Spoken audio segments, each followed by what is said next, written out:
This Week in Richmond is made possible in part by Dignity Memorial, caring for our communities with a network of funeral homes and cemeteries in Virginia and throughout North America.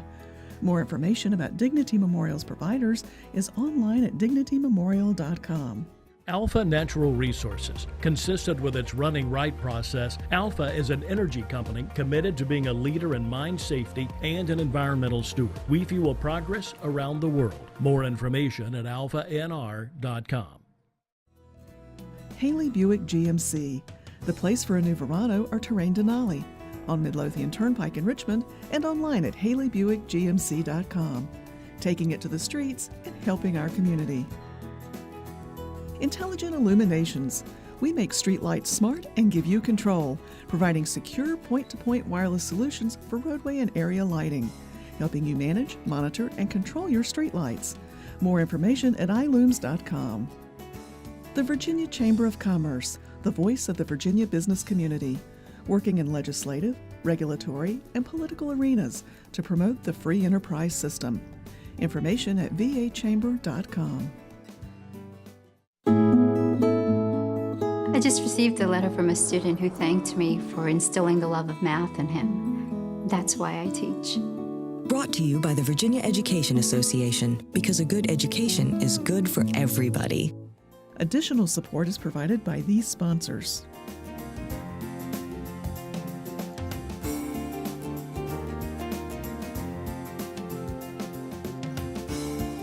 And by the members of Virginia's public television stations. Thank you.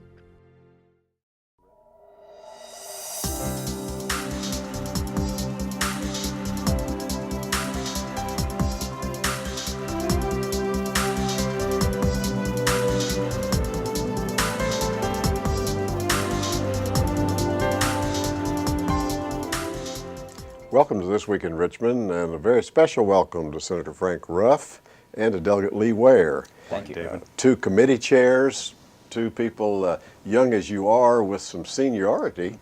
I think if I checked it right, Senator Ruff, you're about 13th or so in seniority in the Senate and maybe 15 in the House, right, if I'm getting it very close. And both have been here and have seen many different things happen and have seen many challenges. I'll let our viewers know right off the beginning that we're having a conversation a couple of days before the governor will be addressing the joint money committees in which you all serve, and you're the chair of the House Finance, and of course you chair General Laws and Technology in the Senate. So we can talk some, if you'd like, about what you think is likely for the General Assembly to be addressing with regards to money issues. But we can talk about Water Control Board or with other studies or other matters that you all would like to. Senator Ruff, you started about 4 years, I believe, before Delegate Ware, so we'll start with you, and then we'll go to the junior member. I'm not sure if that's 4 years, but I'll take your word for it. My memory's not that good. I think that whatever the governor's report is on this week, I think that we will be running short of cash, and that we're going to have to continue to be as frugal as possible, set priorities based on true need rather than wants, which is really what you do in every budget. Right. And see, actually, it's easier when you come to Richmond and everybody in the state understands there's no extra money. I remember one year there was a belief to be $800 million extra, and I had so many folks who had these fantastic ideas how to spend that money. Came out of the woods. Well, that's an interesting perspective where they would really be after you now. Now they're not. Delegate Ware? You know, that Senator Ruff hits it right on the head. It's this is going to be a very challenging year. I don't envy the work the governor has had to do, although he's fortunate to have a Secretary of Finance in Rick Brown, who has been around it, yes, and has served other governors before him of both parties, and so you have a steady hand to provide key advice. That said, again, as Senator Ruff mentioned, this is a unique year in the sense that last year was the first time in a non-recession year that our general fund revenues were less than the previous year. And that has put us in unique territory, and it's part of what I believe is a much broader economic challenge that we face. We face it, of course, in Virginia very significantly, but there's a nationwide feeble recovery, and that feebleness we experience a great deal. Coming from Southside Virginia and coming from just west of the Richmond area in Powhatan, I guess you hear a lot from your constituents. They're concerned too probably about the Virginia economy and how things are going. Well, a lot of Southern Virginia has been hard pressed for a long time. I think it's concerning to us that we have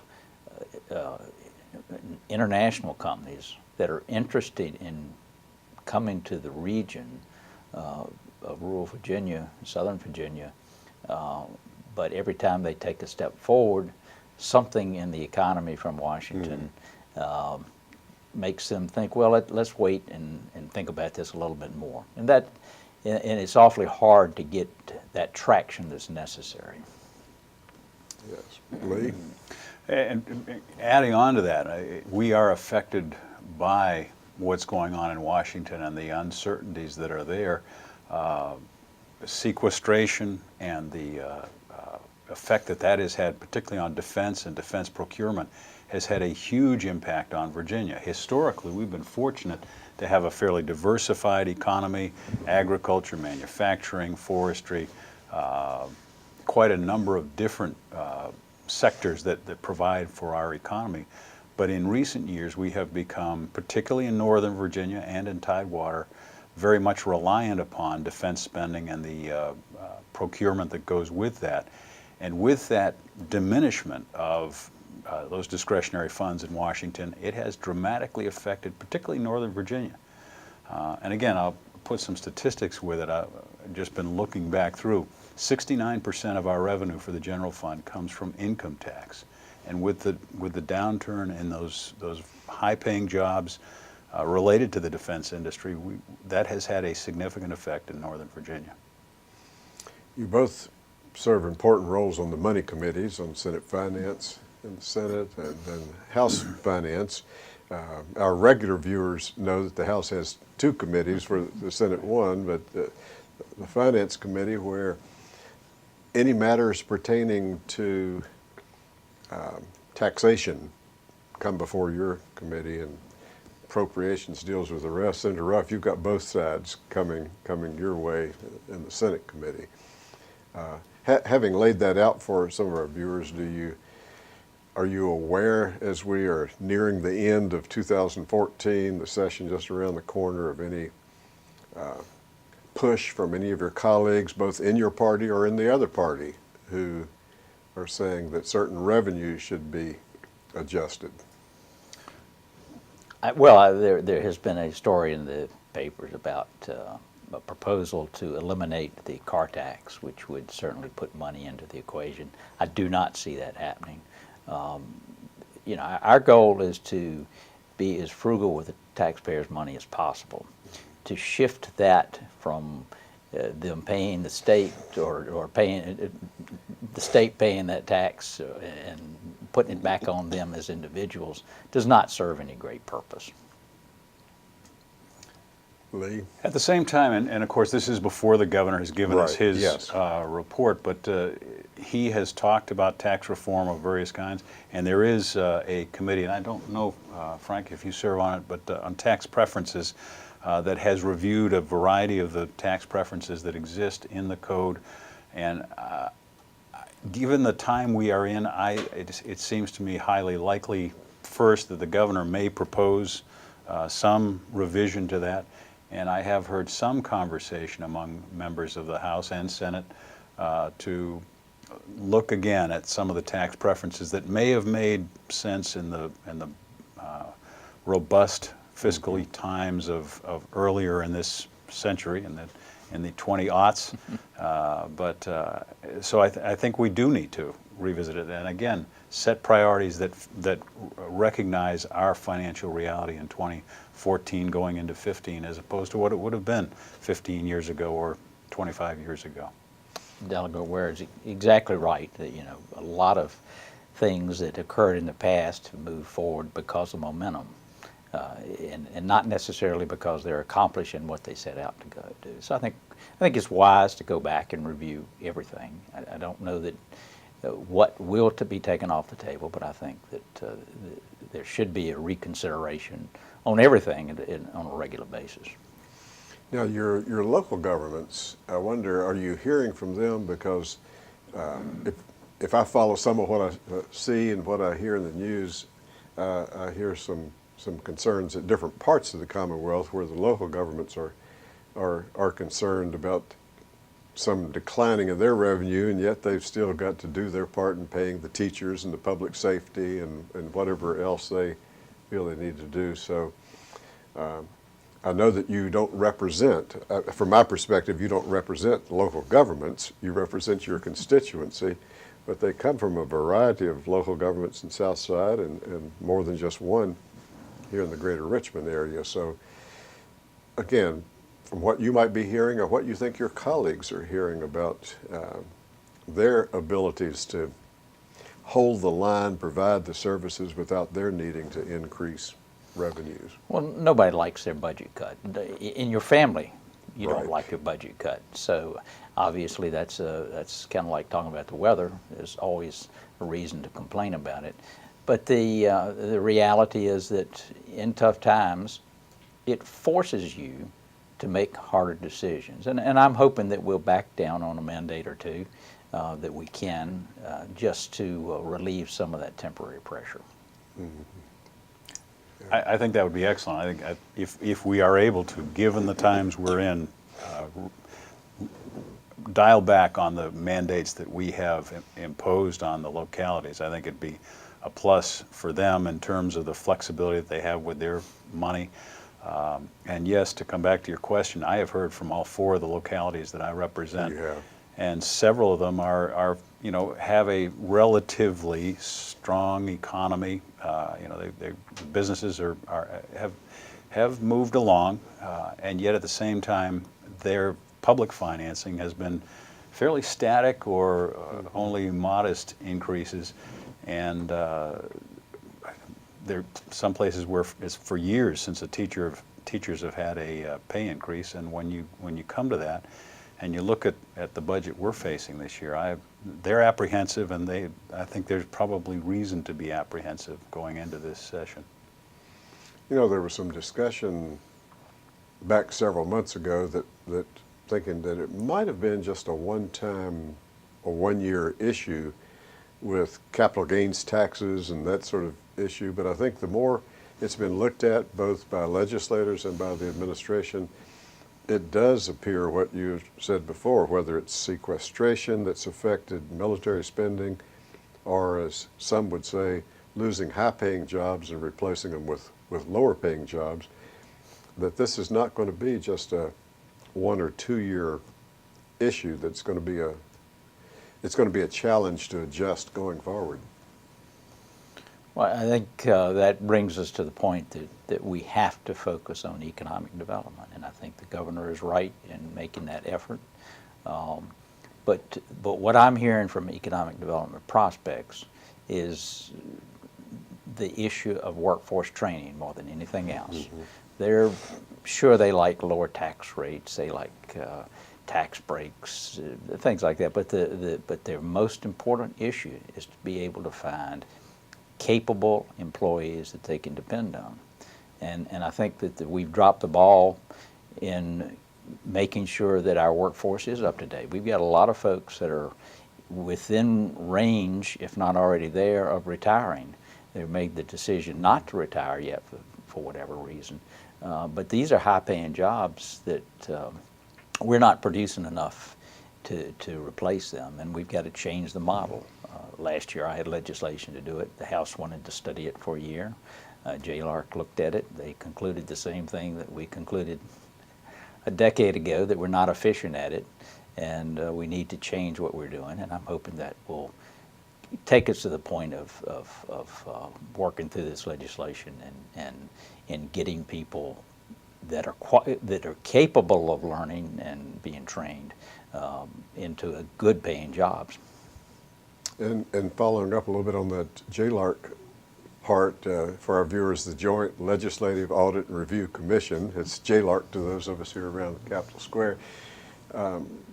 Really seemed to provide some evidence that some of the job training was training for jobs that are not that abundant, and some of the jobs that need the training for, there wasn't sufficient numbers being trained. And they mentioned even, I think, was it healthcare?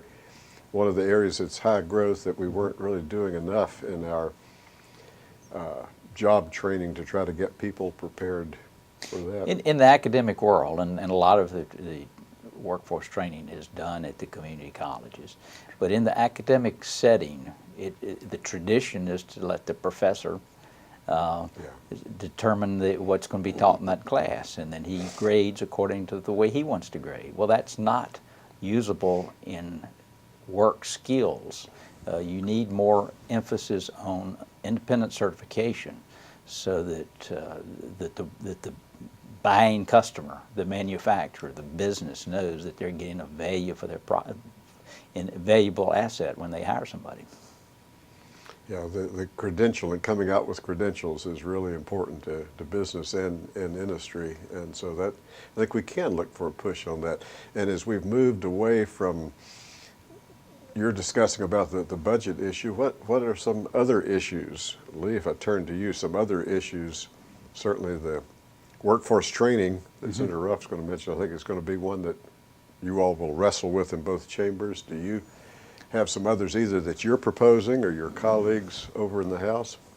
Well, I expect we will build on the standards of learning reform, SOLs again, to use our Richmond parlance, Yes. that require students to meet certain benchmarks in their understanding and their knowledge.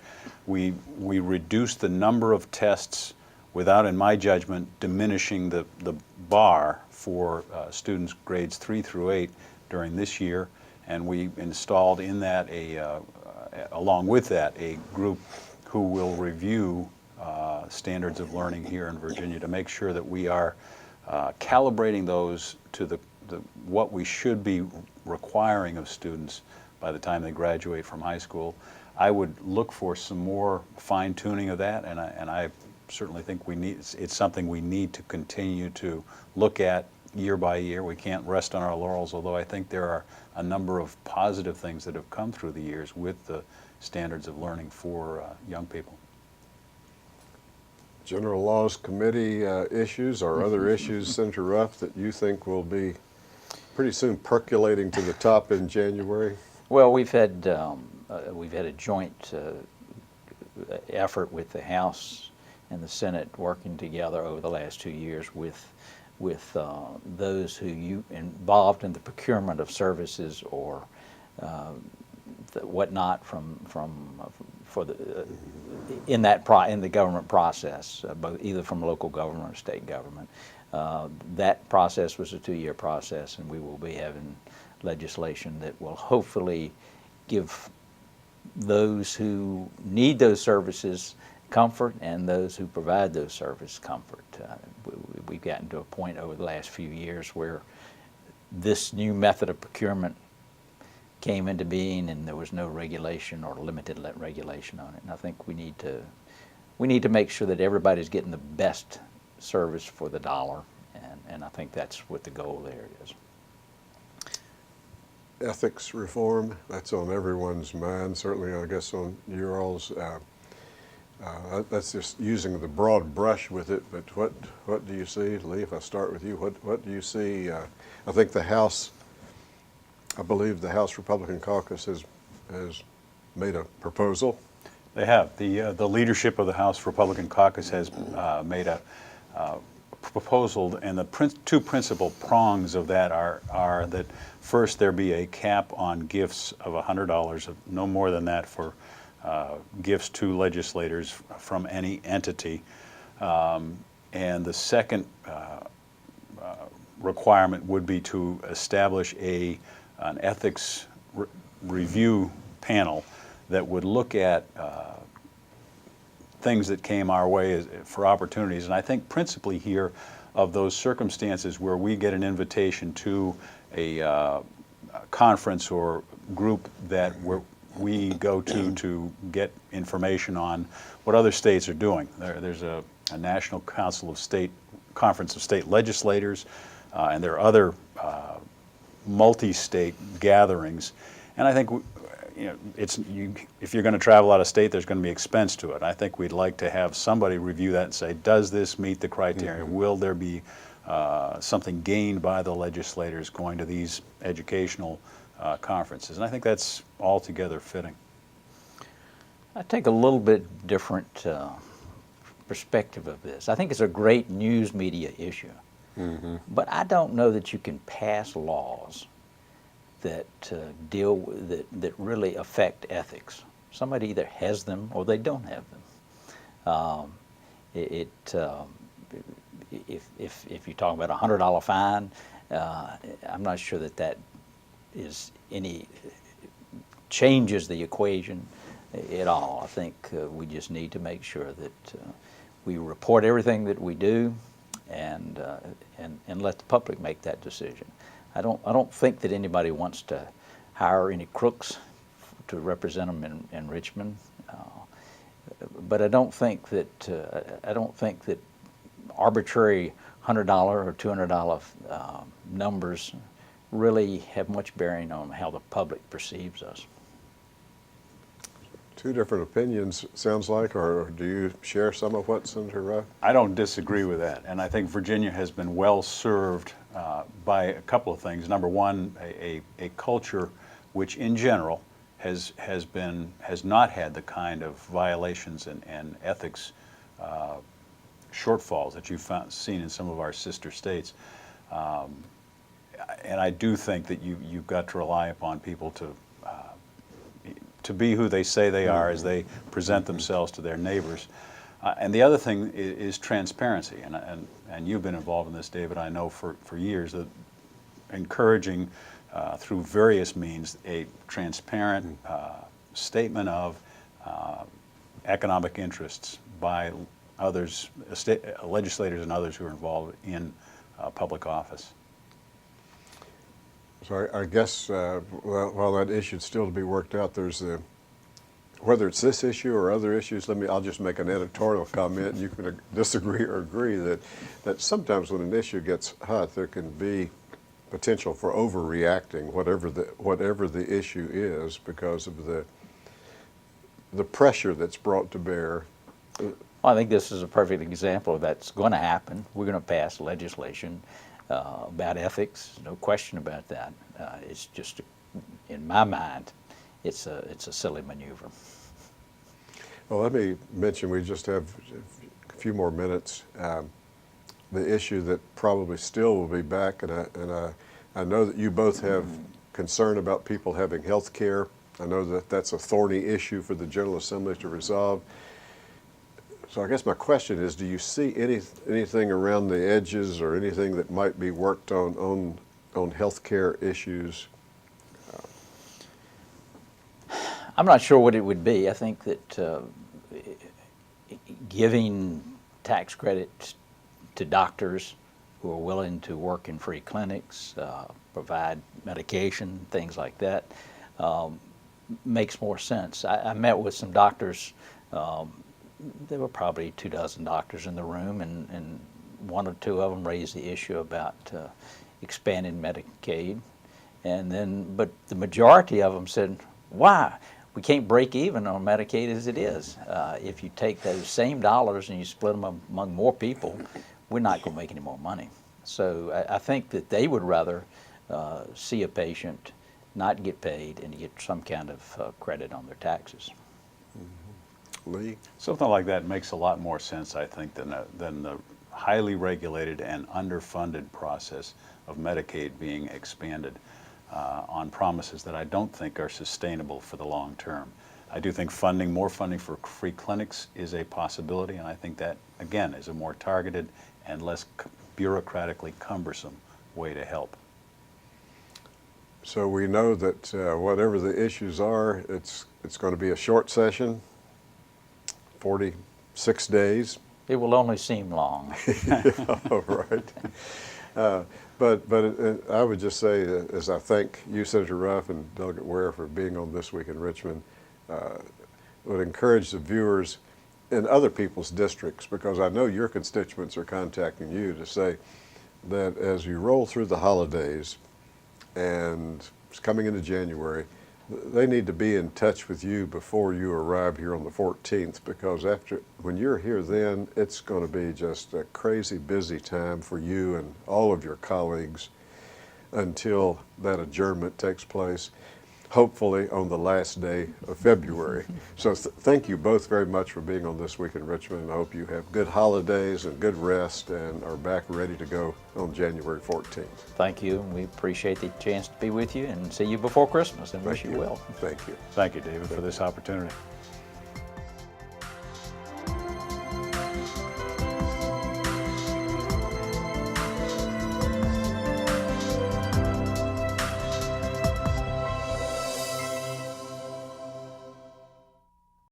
This Week in Richmond is made possible in part by Dignity Memorial, caring for our communities with a network of funeral homes and cemeteries in Virginia and throughout North America. More information about Dignity Memorial's providers is online at dignitymemorial.com. Alpha Natural Resources, a leader in mine safety and an environmental steward. Haley Buick GMC in Richmond and online at haleybuickgmc.com. Intelligent Illuminations, helping you manage, monitor, and control your streetlights. The Virginia Chamber of Commerce, the voice of the Virginia business community. The Virginia Education Association, because a good education is good for everybody. Additional support is provided by these sponsors.